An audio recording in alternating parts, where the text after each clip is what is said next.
Assalamualaikum warahmatullahi wabarakatuh. Selamat pagi, salam sejahtera untuk kita semua. Tabib pun.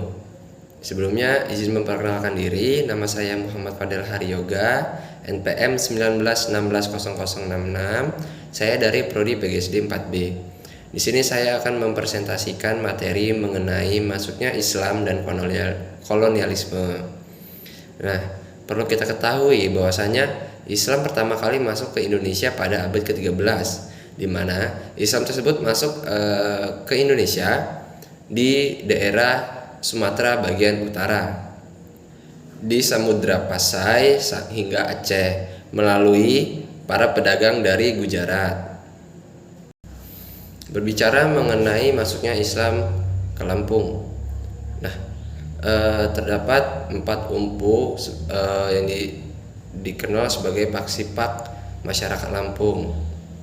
Nah, diantaranya adalah umpu Nyerupa, umpu Bejalan Diwai, umpu Pernong, dan umpu Belunguh. Nah, 4 umpu ini yang diduga sebagai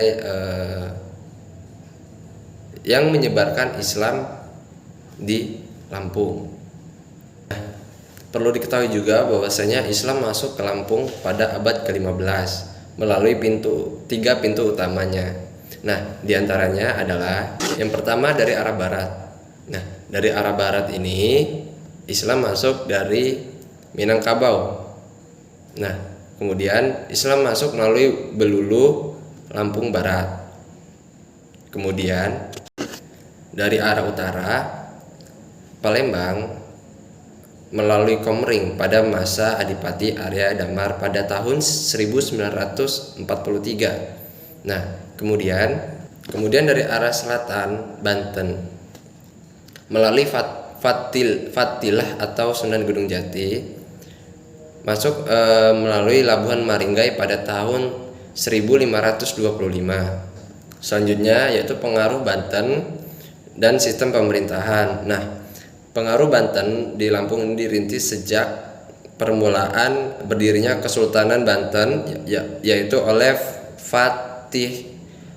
Fatahillah atau Sunan Gunung Jati. Latar belakang agama Banten dengan misi akan menyebar luaskan agama Islam di Lampung. Dilakukan dengan memulai interaksi dengan penduduk setempat yang sedang memeluk agama lain seperti Hindu, Buddha, dan sebagainya. Nah, kemudian hubungan Lampung dengan Banten. Pada mulanya hubungan Lampung dengan Banten ini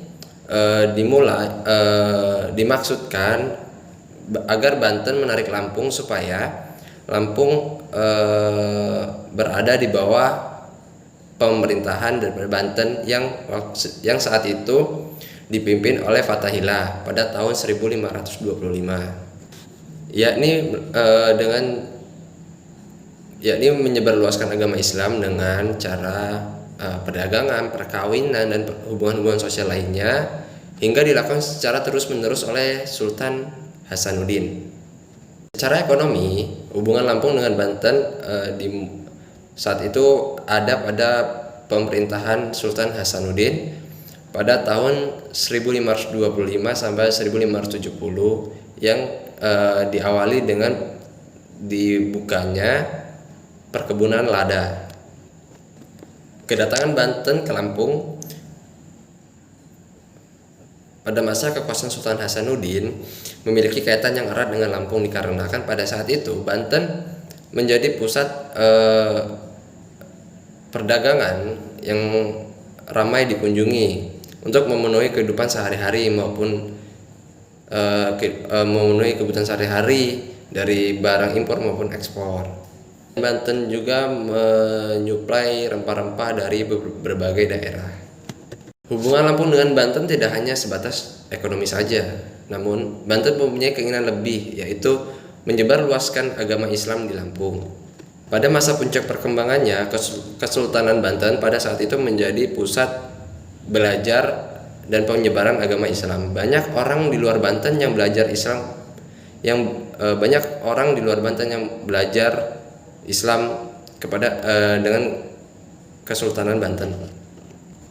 Hubungan Lampung dengan Banten tidak hanya sebatas ekonomi saja, namun di sisi lain hubungan Lampung dengan Banten juga mempengaruhi dari berbagai bidang, seperti contoh dalam bidang pemerintahan. Hubungannya dikoordinir dengan kepemimpinannya oleh Minak Paduka selaku penggawa. Artinya dapat disimpulkan bahwasanya hubungan Lampung dengan Banten dan Banten masuk ke Lampung itu berdampak besar ke Lampung, mulai dari keagamaan, kemudian hubungan sosial, perekonomian, dan sistem pemerintahan, dan lain-lainnya.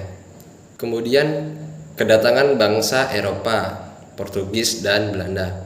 Nah, kedatangan negara Eropa pun itu berdampak baik kepada Indonesia dari cara kenegaraannya, kemudian perekonomiannya. Karena seperti kita ketahui bahwasanya negara-negara Eropa datang ke Indonesia untuk mencari rempah-rempah yang semakin sulit mereka cari di negaranya sendiri. Pada masa itu, masyarakat Lampung sudah bisa membawa rempah-rempah itu menuju ke Banten. Kemudian dijuallah rempah-rempah tersebut di Banten, dan para pendatang-pendatang dari Eropa dapat membeli rempah-rempah tersebut di Banten. Ketika VOC berdiri pada abad ke-18. VOC berkuasa di Lampung pada tanggal 22 Juni sampai dengan 10 Juli 1961 dengan mengirimkan 2 buah kapalnya untuk berlayar ke Teluk Semaka. Kemudian mencari pendaratan untuk menyempurnakan peta daripada tujuan kedatangan VOC tersebut. Kemudian yaitu mengenai tata kehidupan masyarakat. Masyarakat Lampung hidup dalam kesederhanaan, namun mereka menunjukkan bahwasanya dari segi lain bahwasanya mereka gemar akan sebuah pujian. Dari silsilah yang ada bahwasanya sebelum daerah Lampung dihuni, sebelumnya mereka ada di Scalabra telah mencapai sebanyak 25 generasi. Jika diperkirakan dalam setiap generasi mencapai 20 sampai 25 tahun, maka bisa disimpulkan bahwa masyarakat ada di Lampung sekitar 460 hingga 600 tahun lalu. Kemudian perkembangan seni budaya. Pada saat itu Kerajaan Palembang yang berkembang bersama Kerajaan Banten sedang bersaing dalam merebutkan daerah Lampung, namun tidak berhasil. Dengan begitu tercatat bahwasanya Lampung menjadi daerah yang berpengaruh terhadap Banten beberapa abad. Filsafat hidup orang Lampung yang dikenal sebagai Pil Pesenggiri telah digarisbawahi bahwasanya mereka itu adalah dapat dinyatakan bahwasanya mereka itu terbuka. Bersifat terbuka ini bukan hanya sekedar untuk daerah lokal, namun mereka juga terbuka untuk orang luar, bahkan orang dari luar negerinya sendiri.